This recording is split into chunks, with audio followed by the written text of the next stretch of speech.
Please welcome the world's strongest man, Mitchell Hooper!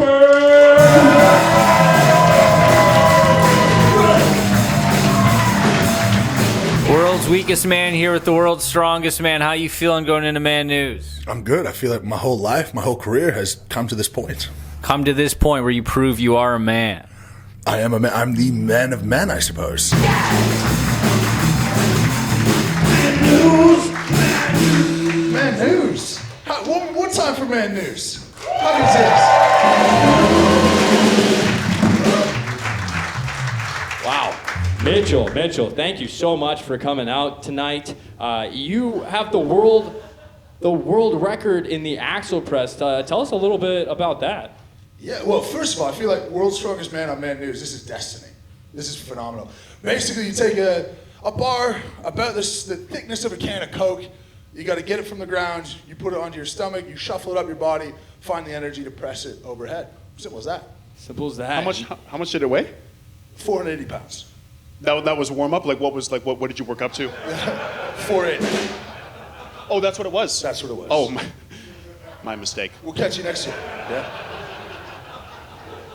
I must have called in sick to work that day. You are like the world's strongest man. That's something physical though, but what a lot of people don't know is that you're extremely strong mentally as well. You have a master's degree out of the University of Sydney in Australia.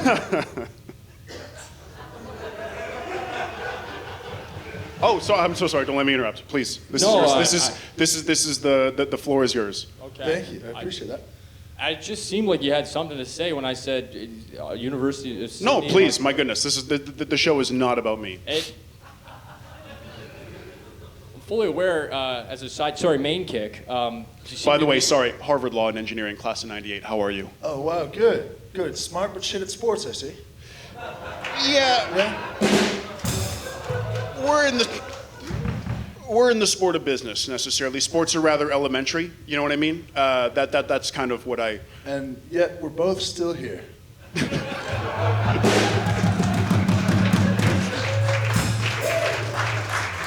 Not so hard. Showing some of that masters right now with that mind. All right. Wow. Mitchell, I'm watching your content. I'm rooting for you as you break all these world records. And I know how I feel after a day at the gym, even 2 days after a gym. Are you just in pain all the time?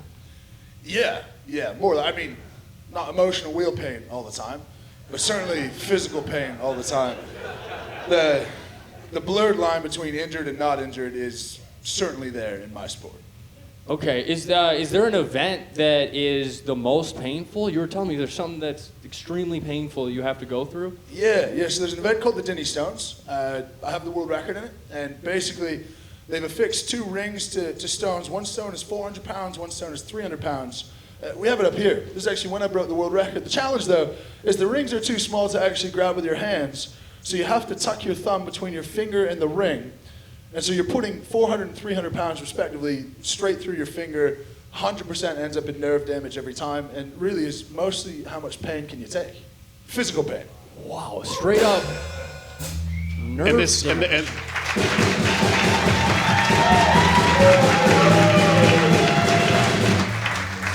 It's a Scottish event. These stones were actually found in Scotland, and they put rings into them. There's actually a series of stones like this. I love this moment right here. If you look here, look at this.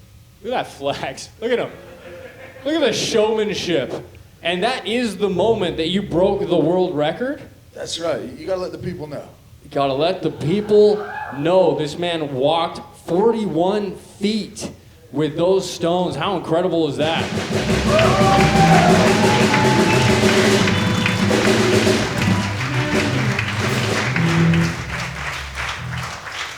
So Andrew, like I told you, there's a series of these stones. There's one set of stones, they're about 100 pounds lighter than these, but this guy, they're called the nickel stones. Yeah. And he named these stones, he found them on his property.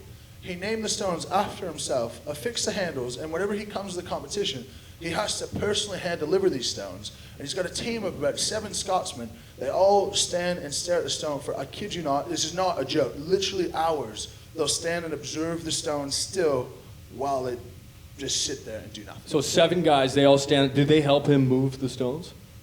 Yeah. It's a whole team, a whole procedure. I thought it was just like, you guys watch me fucking do this.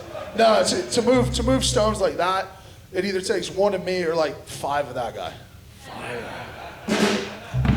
Wow. No offense.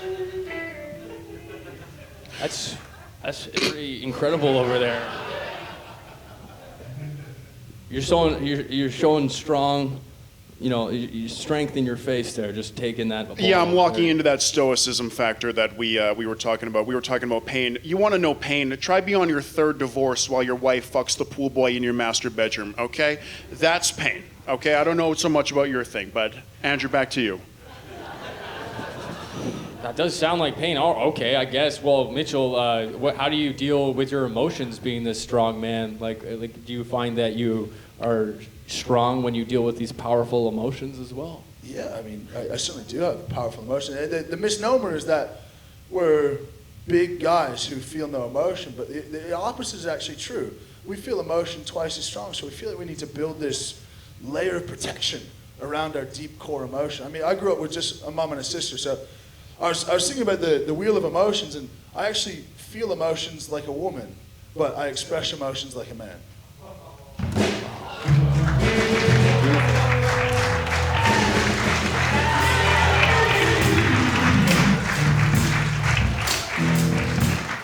I feel like we're getting somewhere really beautiful, like we might be going deep right now. And so in that theme of just, staying in this beautiful place, like, I just have to ask you, like how big are your shits, dude? It's a good question. Yeah. It's a good question. Sphincter strength does not necessarily correlate, though, with muscular strength. It's soft. It's called smooth muscle sphincters. Dan, is a sphincter something you can work out? No? Well, it's not something you can particularly work out per se, but you can weaken it like his ex-wife. You guys, hang on. Wow. Hang on. This is wow. I've been holding this in since he stepped on the stage. I'm actually the tug-of-war champion of Harvard '89. I don't want to fucking bring up competition things. This is not my segment. This is his. But I will tell you that, like, arm wrestling is not a thing we do because you can break your arm. But I actually did bring a rope. No, you didn't. No, you I did actually not brought a rope. Did not bring a rope. What do you think? We're okay. I actually think time is almost up. Be my guest. Did I mention my suit was Armani? I'm not exactly fit for...